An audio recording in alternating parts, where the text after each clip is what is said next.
My name is Dr. Lori Torgerson, former Greene County legislator, longtime resident of Greene County, specifically Windham, and business owner, Windham Mountain Outfitters, Hunter Mountain Outfitters, ski and bicycle shops, and Higher Grounds Coffee Company.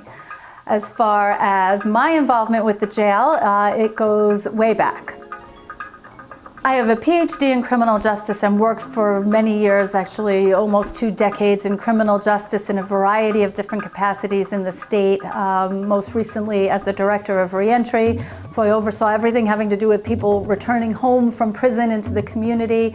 I've devoted my education and most of my career to these issues, so I think it was sort of timely that I landed where I did in the legislature when Greene County was considering what to do about the jail issues. I saw that we had a real opportunity here not to just do the regular route of build a new big giant facility, but rather to be creative. And so I suggested that we start an Alternatives to Incarceration Committee, which I was asked to chair, brought on some researchers, some criminal justice researchers, and also the criminal justice practitioners for the county, the real decision makers, to be a think tank and take a look at what our needs were, what our opportunities were, what we might do. And we realized very quickly that we have an opportunity to reduce the size of our jail population, which is already very small. Greene County's jail is one of, if not the oldest in the state, well over 100 years old. And we have had many issues with the jail facility, and the State Commission of Corrections, which is the oversight agency, has indicated to Greene County that we have a lot of shortcomings and violations that we need to deal with. So the ATI committee realized we had a real opportunity to decrease fairly significantly our jail population. Unfortunately, our ideas were not embraced by the legislature, and furthermore, had we been able to implement some of these alternatives to incarceration, together with the criminal justice reform that is absolutely happening in the state of New York, we could have a tiny jail, if one at all, in Greene County. So we had a real opportunity to do something totally different in terms of how we incarcerate people locally. At this point, what we have is a $47.1 million authorization to build a jail, when currently our under custody population is probably about 30 people, with an expectation that that's going to decrease again significantly. We have this monstrosity that's totally unnecessary when we have an alternative to work with our neighboring counties in Columbia or in Albany County to share a facility.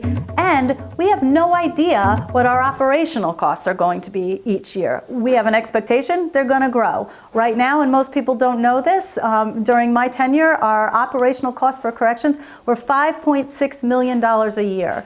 If we, and I certainly hope we don't, and we have a chance now to change this, if we were to build a new facility, we would have to staff that facility at the capacity of the facility, not how many people are in it. So not the 20 people that are going to be incarcerated in it, but at the 96 bed capacity. So very, very likely the cost of the operating budget will go up significantly. So it's not only the $47.1 million plus interest, which gets us to $70 million plus capital investment. It's a in perpetuity operational cost that we could dramatically reduce if we combined our efforts with a shared facility with Albany or Columbia counties.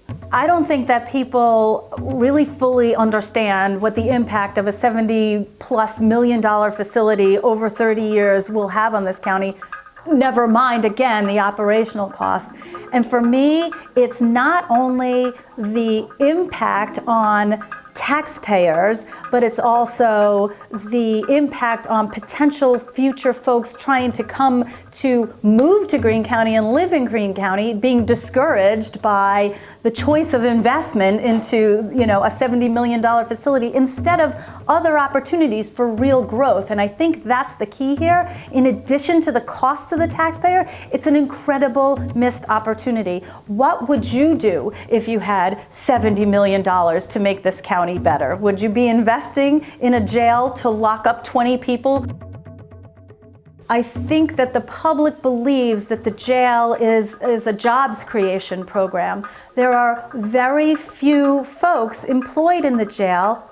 Their jobs are important. They are important human beings. We as a legislature could absolutely, through attrition, through moving those jobs to a shared facility or to other places within Greene County, we would very likely not lose jobs and instead create real jobs by possible future investment in other growth sectors and encouraging new businesses to settle here.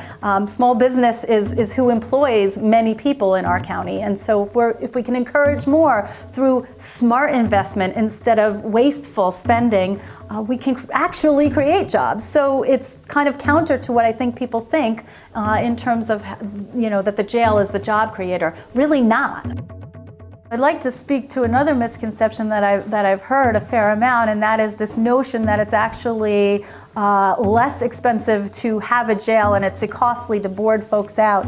That's not, in fact, the case. Right now, that Greene County does not have a jail, every day we are saving the county money. It costs approximately $70 per day to board out an inmate, where our cost, if we were to have a jail, is approximately $300 per day per inmate. We estimated, working with our county collaborators in Columbia County, that we would save approximately $2.5 million a year on our operating expenses if we shared a facility. It's far more cost effective to board people out or to share a facility. This is not a done deal. We have an opportunity right now. Please come out, speak out, reach out to your elected officials and tell them that you don't want this jail bill to move forward. There are any number of groups who have different perspectives on why that should be and what path we should take, but we should pause right now and allow the legislature and all of us to do our due diligence about what makes the most sense for the county going forward. Please take the time for yourself, for taxpayers, for kids, for the future of Greene County, to make your voice heard and try to pause this jail project from moving forward.